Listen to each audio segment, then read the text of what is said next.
જેમ કમળ કાદવ અને પાણીથી જુદું રહે છે. કમળ કાદવમાં થાય છે એમ દેખાય છે. એ કમળ કાદવથી અને પાણીથી જુદું રહે છે. તેમ તારું ચૈતન દ્રવ્ય આત્મદ્રવ્ય કર્મ વચ્ચે રહ્યું હોવા છતાં કર્મમાં અનંતા રજકણોના મધ્યમાં રહ્યું હોવા છતાં કર્મથી જુદું છે. કમળ જેમ કાદવથી જુદું ને પાણીથી જુદું છે, એમ આત્મા કર્મ અને કર્મજનિત વિકાર ભાવ બેથી જુદો છે.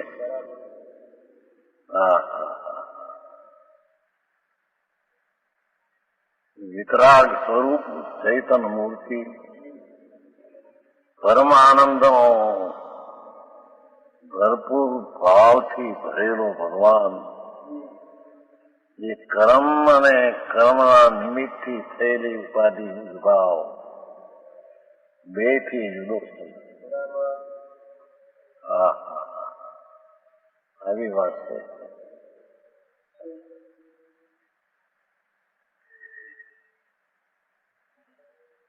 તે ગયા કાળે એકને નહોતું. ભૂતકાળ જે અનંત ગયો તો પણ એ દ્રવ્ય સ્વરૂપ જે જ્ઞાન રસ આનંદ સ્વરૂપ જીન સ્વરૂપ એક કોઈ દી કર્મ અને રાગથી એકમેક થયું નથી.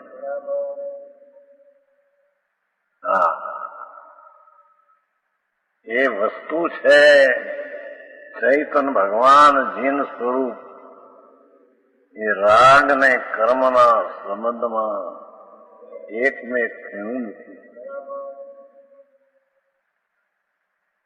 એને માન્યું ભલે હો રાગમાં હું દબાઈ ગયો છું, રાગમાં મારું સ્વરૂપ છે, પણ એમ છે નહીં. એ રાગ અને વિકલ્પ અને કર્મ એથી એટલે કે અજીવ અને પુણ્ય પાપના પરિણામ એનાથી ભગવાન આત્મા જુદો જ પીડ્યો છે.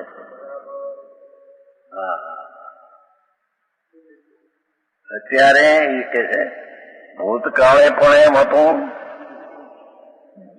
ગયા કાળે એકમેક નહોતું, વર્તમાનમાં પણ નથી.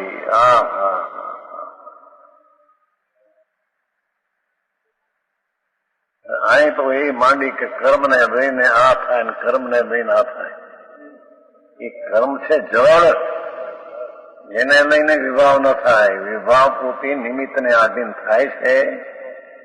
તેથી પણ એ વિભાવ અને કર્મ, કર્મથી અજીવ, વિભાવથી પુણ્યપાપ તત્વ, ભગવાન જ્ઞાયક તત્વ એનાથી તદ્દન જુદો. નહીં તો નવ તત્વ પણ સિદ્ધ નહીં થાય. નવ તત્વ હોવા પણ ક્યારે સિદ્ધ થાય? એની વાત બહુ પ્રભુ. એ પ્રભુતાના સ્વભાવથી ભરેલું ભગવાન એ રાગના વિકલ્પ અને કર્મથી એકમેક ભૂતકાળે થયો નથી, વર્તમાનમાં પણ થયો નથી, જુદો છે.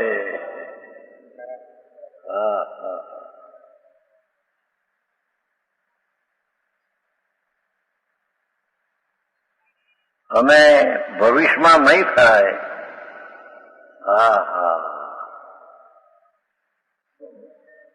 જ્ઞાનીના ભવિષ્યમાં એનું દ્રવ્ય રાગ અને કર્મ વચ્ચે રહ્યું છતાંય દ્રવ્ય વસ્તુ છે એ ભવિષ્યમાં રાગ ને કર્મ ઉપર નહીં થાય, જુદું છે. આવું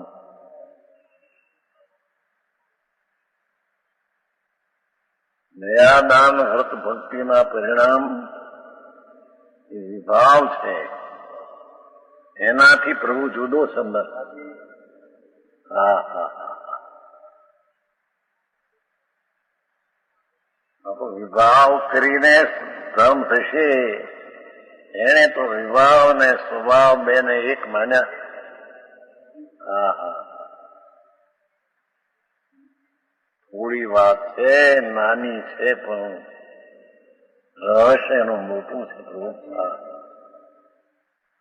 એને રાગથી ભિન્ન પાડવો કેમ કે રાગથી ભિન્ન છે.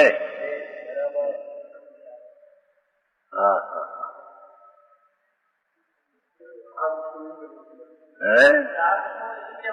એ માટે વાત કરી હતી કાલ થોડી, કે અહીંયા જે અંદર વૃત્તિ ઉઠે છે એ પરલક્ષી,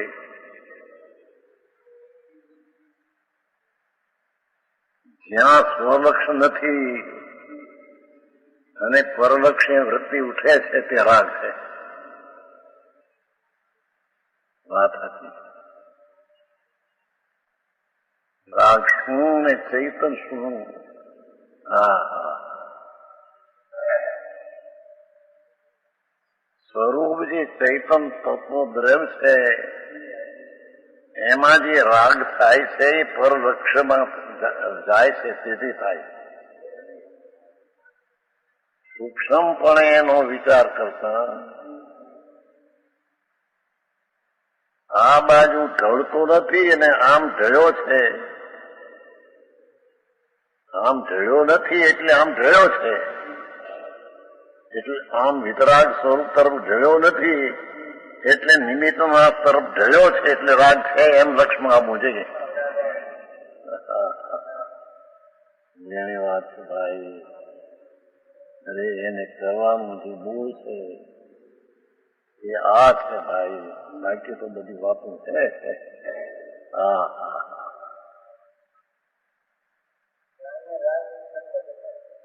એ છે નહીં, રાગ સરખા દેખાય છે તો માન્યું છે. જ્ઞાન સ્વરૂપ એ અંતર્મુખ છે અને રાગ છે બહિર્મુખ ને અલક્ષ્ય થાય છે.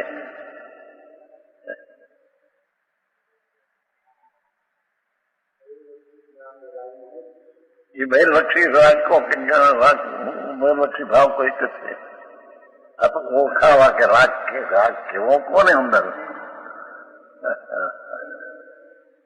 એટલો પરલક્ષમાં જાય છે. દયાનો, વ્રતનો, ભક્તિનો એ બધો રાગ છે.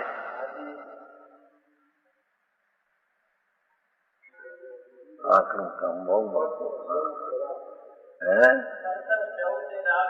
આ બાજુ જમવું એ જ રાગ છે. કેમ કે સ્વરૂપ તો વિતરાગ સ્વરૂપ છે અને એ રાગથી ને કર્મથી તો ભિન્ન છે. હા હા, અત્યારે વિતરાગ સ્વરૂપ છે. ભાઈ ઘણું કયું વાંચ્યું ભાઈ, એ ભાઈ લેખ છે. જાપાનનો કોઈ માણસ છે, શોધક, ઇતિહાસિક, 63 વર્ષની ઉંમર છે. એનો દીકરો 17 વર્ષની ઉંમરનો. એને મોટો લેખ લખ્યો છે જૈન ધર્મને માટે. એનો એ લેખ જગમોહનલાલજીએ આમાં બહાર પાડ્યો છે. બહુ સરસ વાત.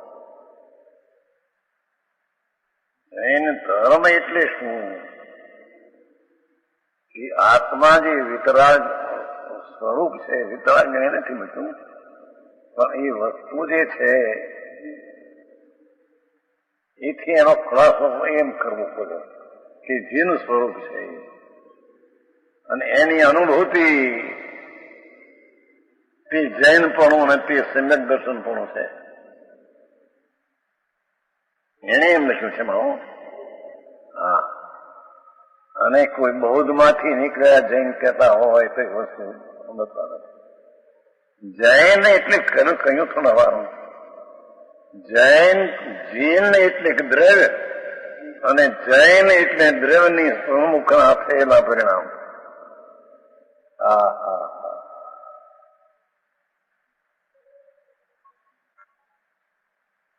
તમારા રાગ તો ભણતરમાં આવે નહીં, સંપ્રદાયમાં સાંભળે તો આવે નહીં.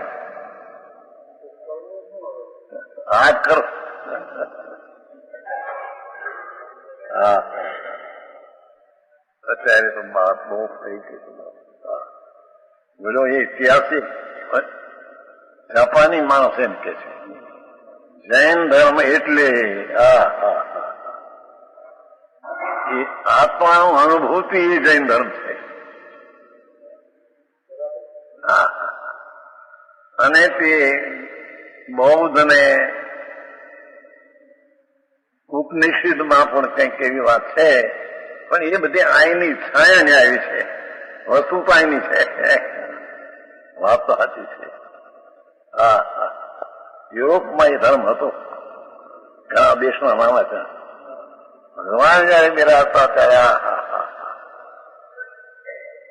ઇન્દ્રો જ્યાં આવતા ત્યાં મનુષ્યોનો પ્રચાર તો ઘણો હતો.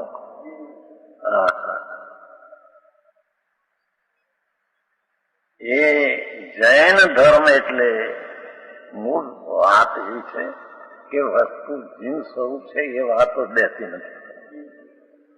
કેમ કે પુણ્યને પાપના રાગમાં રેલાઈ ગયો છે, એકાકાર થયો છે, એટલે એને કઈ અંદર ભિન્ન છે એવું એને બેસતું નથી. અવ્યક્તપણે પણ બેસવું જોઈએ, એ બેસતું નથી. હે માનતો નથી, તેમ જ છે. હા ભગવાન જીન સ્વરૂપ છે તેનો એને વિશ્વાસ નથી. એથી રાગ અને પુણ્યની ક્રિયામાં એ મને ધર્મ થાય છે તે માને છે. એને ભગવાન પૂર્ણાનંદનો નાથ વિતરાગ સ્વરૂપ બિરાજમાન એની એને શ્રદ્ધા નથી, એને જાણ્યું નથી, એને જ્ઞાનમાં ખબર્યું નથી. આવી વાતો બહુ વાતો.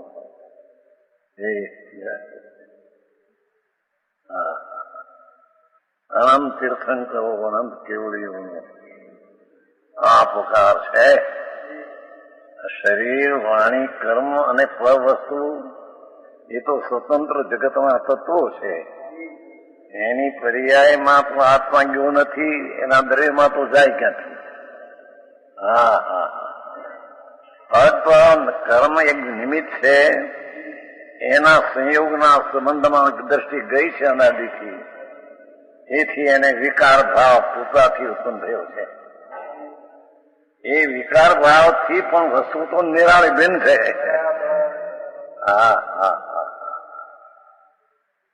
એને અભ્યાસ થઈ ગયો છે, કહેવાય ગયો છે કે રાગથી હું ને દયાદાનના વ્રતમાં વિકૃતું થાય છે. એ જાણે હું છું, મારું કર્તવ્ય છે, એવું અજ્ઞાનમાં મિથ્યાત્મા અનાદિથી થઈ ગયું છે. પણ વસ્તુ જે છે ચેદઘન તત્વ છે ને, દ્રવ્ય છે ને, વસ્તુ છે ને, ધ્રુવ ધ્રુવ ધ્રુવ ધ્રુવ હૈયાતી વાળી ચીજ છે ને, એ તો જીન સ્વરૂપ છે. કર્મ થી ભૂતકાળમાં એક થયો નથી, વર્તમાનમાં એક છે નહીં, ભવિષ્યમાં થશે નહીં. માને ગમે તે માનતા એની સ્વતંત્ર. વિજ્ઞાની માને કે હું કર્મમાં રોકાઈ ગયો છું, કર્મ મને દાદા છે, કર્મ મને રખડાવે છે, અને કર્મના નિમિત્તે થતો ભાવ કર્મથી થાય છે એમ ન માનતા મારાથી થાય છે, અને એ મારો કર્મ સ્વભાવ છે. આવું કામ છે બહુ.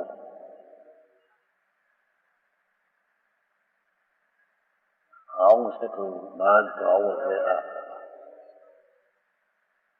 નાળિયેરમાં જેમ ગોળો જુદો હોય છે, કાચલીથી, કાચલી કે શું કહેવાય, નરેટી અને છાલા, એનાથી જુદો ગોળો છે. એમાં છાલા શરીર અને કર્મ અંદર જે છે કાચલી, અને કાચલીની લાલ છાલ જે છે, કાચલી તરફની લાલ છાલ ઢોકળા પાક કરે તો કસી નાખે છે ને. હા હા, તો એ લાલ છાલ કાચલી અને છાલ થી તદ્દન જુદી ચીજ છે. શ્રીફળ એને કહીએ. હા હા, એમ ભગવાન આત્મા શરીરના છાલા છે એનાથી તો જુદો છે, કર્મની કાચલી છે એનાથી જુદો છે. કર્મના નિમિત્તના સંબંધે પોતામાં થયેલા વિભાવ પર્યાયમાં વસ્તુ એનાથી જુદી છે. આવું છે ભગવાન, બીજા ગમે તે કહો વસ્તુ તો આ છે,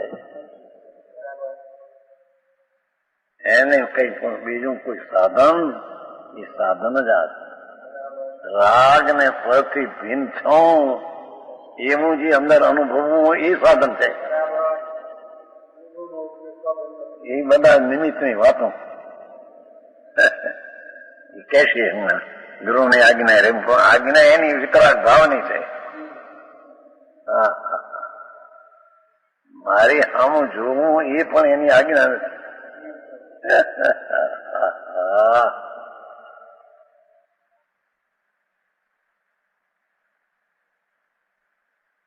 એ તો ત્રીજી ગાથામાં આવે ને, ચોથી ગાથામાં પોતાને જ્ઞાન નથી ને જેને જ્ઞાન છે તેની સેવા કરી નથી. સેવા એટલે શું? એને જે કીધું છે કે પ્રભુ તું ભીન છો ને નાથ, મારી આમ જોવાથી તારી વસ્તુ તને નહીં મળે. હા હા, જ્યાં છે તેની આમ જોતા તેને મળશે.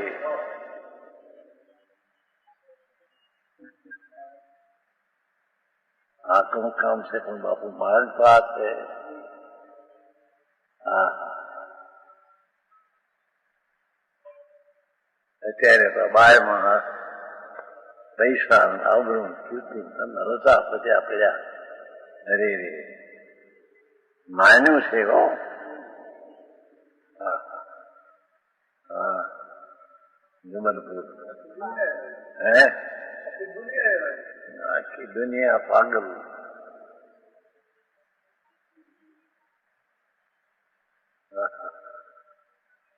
ભગવાન દિનેશ્વર દેવ એમ ફરમાવે છે, એ આ બેન નવતનું છે.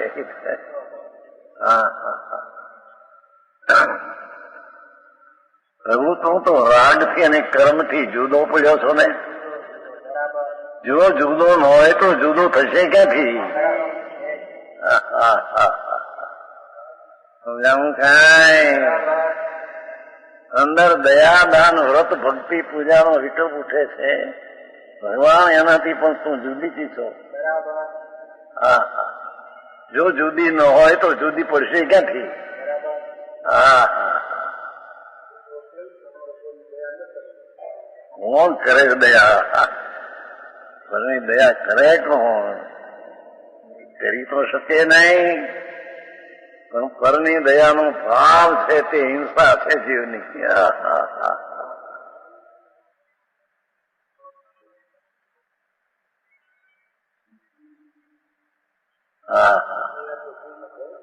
એ આ દયા આત્મામાં રાગની ઉત્પત્તિ થવા ન દેવી અને આત્માની વિતરાગ દશા ઉત્પન્ન થવી એનું નામ જીવની દયા છે.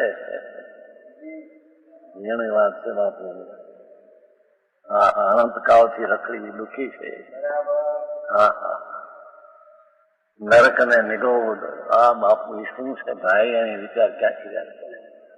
હા હા, એને બહારની ચીજની હોશમાં હણાઈ જાય છે એની ખબર નથી.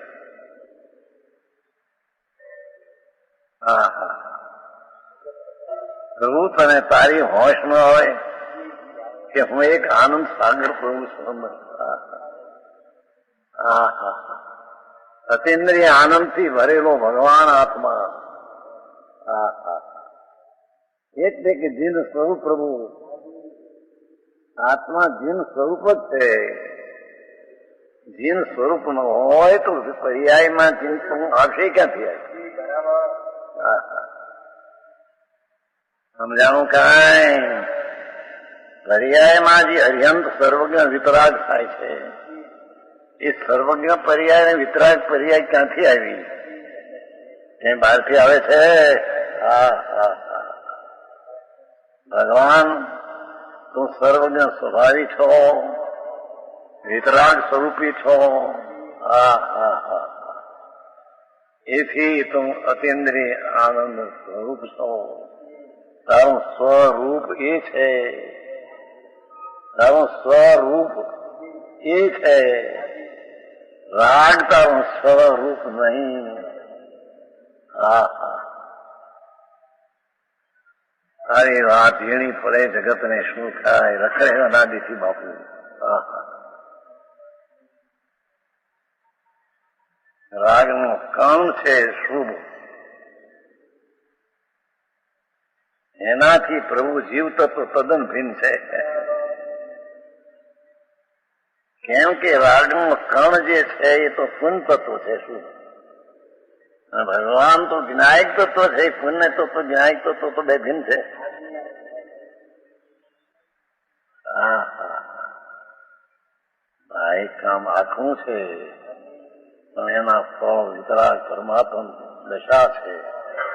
હા હા સમજાવું કાંઈ?